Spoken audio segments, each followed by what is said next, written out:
ನಾನಿವತ್ತು ಹೊಸ ರೀತಿಯ ಗಸಗಸೆ ಕುಲ್ಫಿ ರೆಸಿಪಿ ನಿಮ್ ಜೊತೆ ಶೇರ್ ಮಾಡೋಣ ಅಂತ ಬಂದಿದ್ದೀನಿ. ಮನೆ ಮಂದಿ ಎಲ್ಲ ತಿನ್ನುವಂತ ಕುಲ್ಫಿ ಕೇವಲ 20 ರೂಪಾಯಲ್ಲಿ ರೆಡಿ ಆಗುತ್ತೆ. ಈ ಬೇಸಿಗೆ ಬಿಸಿಲಲ್ಲಿ ದೇಹಕ್ಕೆ ತಂಪು ಕೊಡೋ ಈ ಆರೋಗ್ಯಕರ ಗಸಗಸೆ ಕುಲ್ಫಿ ಮಾಡೋದು ಹೇಗೆ ಬನ್ನಿ ಈಗ ನೋಡೋಣ. ತಡ ಮಾಡದೆ ವಿಡಿಯೋನ ಸ್ಟಾರ್ಟ್ ಮಾಡೋಣ.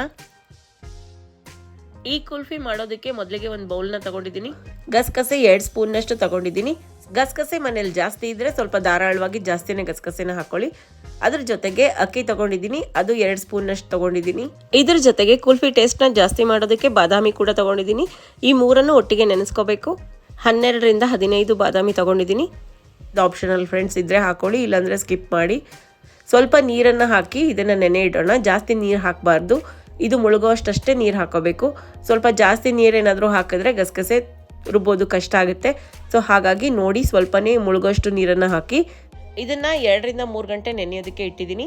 ನೋಡಿ ಈಗ ಬಾದಾಮಿ ಸ್ವಲ್ಪ ನೆಂದು ಅದ್ರ ಮೇಲಿನ ಸಿಪ್ಪೆನೆಲ್ಲ ನಾನು ತೆಗೆದು ಸಪ್ರೇಟ್ ಮಾಡಿ ಇಟ್ಕೊಂಡಿದ್ದೀನಿ. ಈ ಬಾದಾಮಿ ಜೊತೆಗೆ ಅಕ್ಕಿ ಹಾಗೆ ಗಸಗಸೆ ನೆನೆ ಇಟ್ಕೊಂಡಿದ್ದೀವಲ್ಲ ಇದನ್ನು ಕೂಡ ರುಬ್ಕೊಳ್ಳೋಣ. ಒಂದು ಮಿಕ್ಸಿ ಜಾರ್ನ ತೊಗೊಂಡಿದ್ದೀನಿ. ಈ ಜಾರಿಗೆ ನೆನೆಸಿರೋಂಥ ಬಾದಾಮಿ ಹಾಗೆ ಅಕ್ಕಿ ಮತ್ತು ಗಸಗಸೆ ಮೂರನ್ನು ಹಾಕಿ ಗ್ರೈಂಡ್ ಮಾಡ್ಕೊಳ್ಳೋಣ. ನೀರು ಸ್ವಲ್ಪ ಹಾಕಿರೋದ್ರಿಂದ ನೀಟಾಗಿ ಪೇಸ್ಟ್ ಆಗುತ್ತೆ. ಈಗಲೇ ಇದಕ್ಕೆ ಬಾದಾಮಿ ಕೂಡ ಹಾಕಿ ಗ್ರೈಂಡ್ ಮಾಡ್ಕೊಳ್ಳೋಣ. ಸಿಪ್ಪೆ ತೆಗೆದಿಟ್ಟಿರೋಂಥ ಬಾದಾಮಿನ ಈ ಟೈಮಲ್ಲಿ ಹಾಕೊಳ್ತಾ ಇದ್ದೀನಿ. ಈಗ ಅಕ್ಕಿ ನೆನೆಸ್ಕೊಳ್ಳೋ ಬದಲು ನೀವು ಕಾರ್ನ್ಫ್ಲವರ್ ಬೇಕಾದರೆ ನೀರಲ್ಲಿ ಕಲಸಿ ಹಾಕೋಬಹುದು. ಬನ್ನಿ ಈಗ ಗ್ರೈಂಡ್ ಮಾಡ್ಕೊಂಡು ಬರೋಣ. ನೋಡಿ ಈಗ ಗ್ರೈಂಡ್ ಮಾಡ್ಕೊಂಡು ಬಂದಿದ್ದೀನಿ. ಗಸಗಸೆ ನುಣ್ಣಗಾದಷ್ಟು ರುಚಿ ಹೆಚ್ಚಾಗುತ್ತೆ. ಈ ರೀತಿ ನುಣ್ಣಗೆನೆ ರುಬ್ಕೊಳ್ಳಿ. ತೋರಿಸ್ತಿದ್ದೀನಿ ನೋಡಿ. ಬನ್ನಿ ಈಗ ಮುಂದಿನ ಪ್ರೊಸೆಸ್ ನೋಡೋಣ. ಗ್ಯಾಸ್ ಮೇಲೆ ಒಂದು ಪ್ಯಾನ್ ಇಟ್ಕೊಂಡಿದ್ದೀನಿ. ಅದು ಸ್ವಲ್ಪ ಬಿಸಿ ಆಗಿದ ತಕ್ಷಣವೇ 1 ಕಪ್ನಷ್ಟು ಹಾಲನ್ನು ಹಾಕೊಳ್ತಾ ಇದ್ದೀನಿ. ಮಾಮೂಲಿ ಮೆಜರ್ಮೆಂಟ್ ಕಪ್ಪಲ್ಲಿ ನಾನು 1 ಕಪ್ ಹಾಕೊಂಡಿದ್ದೀನಿ, ಅಂದರೆ 1/4 ಲೀಟರ್ ಹಾಲನ್ನು ನಾನು ಹಾಕೊಂಡಿದ್ದೀನಿ.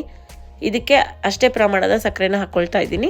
ಸಕ್ಕರೆ ಕರಗಬೇಕು. ಒಂದ್ಸಲ ಈ ಥರ ಮಿಕ್ಸ್ ಮಾಡಿಕೊಂಡು ಒಂದು ಕುದಿ ಬರೋವರೆಗೂ ಇದನ್ನು ಕುದಿಸ್ಕೊಳ್ಳೋಣ.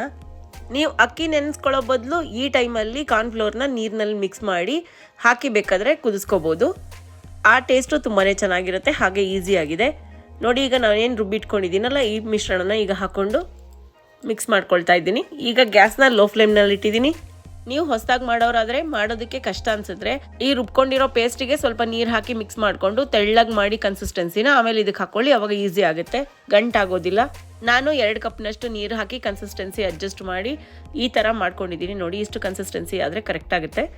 ಈಗ ಮಿಕ್ಸ್ ಮಾಡ್ತಾನೆ ಇರಬೇಕು, ತಳ ಹಿಡಿಯುತ್ತೆ, ಬೇಗ ಗಟ್ಟಿ ಆಗುತ್ತೆ. ಇದು ಅಕ್ಕಿ ರುಬ್ಬಿ ಹಾಕಿರೋದ್ರಿಂದ ಜಾಸ್ತಿ ಟೈಮ್ ಹಿಡಿಯೋದಿಲ್ಲ. ಸ್ವಲ್ಪ ಕುದಿ ಬರೋಕ್ಕೆ ಸ್ಟಾರ್ಟ್ ಆಗಿದ ತಕ್ಷಣ ಇದು ಗಟ್ಟಿ ಆಗ್ತಾ ಬರುತ್ತೆ.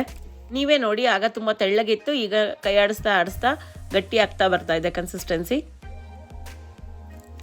ಯಾವುದೇ ಕಸ್ಟರ್ಡ್ ಪೌಡರ್ ಇಲ್ಲದೆ, ಕಂಡೆನ್ಸ್ಡ್ ಮಿಲ್ಕ್ ಇಲ್ಲದೆ ಎಷ್ಟು ಈಸಿಯಾಗಿ ಮನೇಲಿರೋ ಇಂಗ್ರೀಡಿಯೆಂಟ್ಸಲ್ಲೇ ಈ ಕುಲ್ಫಿನ ಮಾಡ್ಬೋದು. ಗ್ಯಾಸ್ನ ಈಗ ಹೈ ಫ್ಲೇಮ್ನಲ್ಲಿ ಇಟ್ಟಿದ್ದೀನಿ. ಈ ರೀತಿ ಕೈ ಆಡಿಸ್ತಾನೆ ಇರಬೇಕು. 5ರಿಂದ 8 ನಿಮಿಷನಾದರೂ ಅಟ್ಲೀಸ್ಟ್ ಚೆನ್ನಾಗಿ ಕುದಿಬೇಕು. ಈ ಬೇಸಿಗೆಯಲ್ಲಿ ಬಾಡಿ ತುಂಬ ಹೀಟಾಗಿರುತ್ತೆ. ಸೊ ಗಸಗಸೆಯಿಂದ ಈ ರೀತಿಯಾಗಿರುವಂಥ ಕುಲ್ಫಿನ ನೀವು ಮಾಡಿ.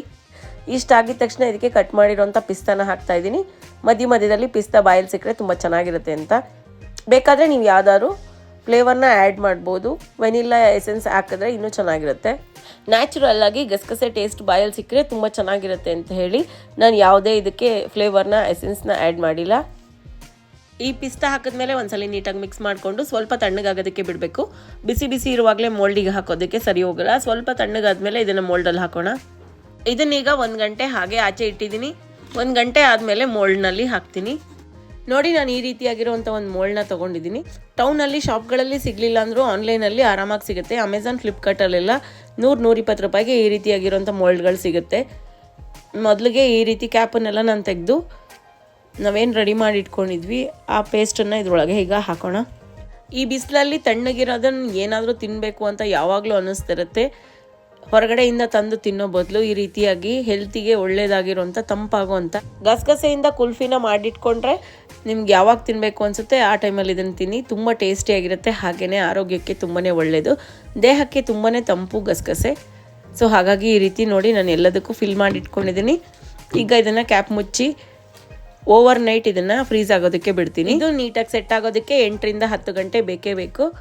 ಸೊ 8ರಿಂದ 10 ಗಂಟೆ ತನಕ ಫ್ರೀಸರಲ್ಲಿ ಇಟ್ಟು ನೆಕ್ಸ್ಟ್ ಡೇ ಇದನ್ನು ಓಪನ್ ಮಾಡಿ ನೋಡೋಣ ಎಷ್ಟು ಚೆನ್ನಾಗಿ ಬಂದಿದೆ, ಹೇಗೆ ಬಂದಿದೆ ಅಂತ ನಿಮಗೆ ಗೊತ್ತಾಗುತ್ತೆ. ನೋಡಿ ಈಗ ಓವರ್ ನೈಟ್ ಬಿಟ್ಟಿದ್ದೀನಿ. ನೆಕ್ಸ್ಟ್ ಡೇ ನಾನು ಓಪನ್ ಮಾಡಿ ನೋಡ್ತಾ ಇದ್ದೀನಿ. ವಾವ್, ಎಷ್ಟು ಚೆನ್ನಾಗಿ ಓಪನ್ ಆಗ್ತಿದೆ ನೋಡಿ. ನೋಡೋದಕ್ಕೆ ಎಷ್ಟು ಚೆನ್ನಾಗಿ ಕಾಣಿಸ್ತಿದೆಯೋ, ತಿಂದರೆ ಅಷ್ಟೇ ಟೇಸ್ಟಿಯಾಗಿರುತ್ತೆ. ಈ ಬೇಸಿಗೆಯಲ್ಲಿ ತಂಪಾಗಿರುವಂಥ ಈ ಥರ ಕುಲ್ಫಿನ ನೀವು ಕೂಡ ಮನೇಲಿ ಟ್ರೈ ಮಾಡಿ. ಈ ಕುಲ್ಫಿ ರೆಸಿಪಿ ನಿಮಗೆ ಇಷ್ಟ ಆಗಿದೆ ಅನ್ಕೊಳ್ತೀನಿ. ಇದೇ ರೀತಿ ವಿಭಿನ್ನ ರೆಸಿಪೀಸ್ಗೋಸ್ಕರ ನನ್ನ ಚಾನಲ್ನ ನೋಡೋದನ್ನು ಮಿಸ್ ಮಾಡಬೇಡಿ.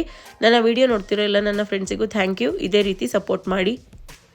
ಈ ರೆಸಿಪಿ ನಿಮಗೆ ಇಷ್ಟ ಆಗಿದೆ ಅಂತ ಅನ್ಕೊಳ್ತೀನಿ. ಇಷ್ಟ ಆದರೆ ಲೈಕ್ ಮಾಡಿ, ಹಾಗೆ ಶೇರ್ ಮಾಡಿ. ಮತ್ತೆ ಈ ರೆಸಿಪಿನ ನೀವು ಕೂಡ ಖಂಡಿತ ಟ್ರೈ ಮಾಡಿ. ಹೇಗೆ ಬಂತು ಅಂತ ನನಗೆ ಕಮೆಂಟ್ ಮಾಡಿ ತಿಳಿಸಿ. Thank you.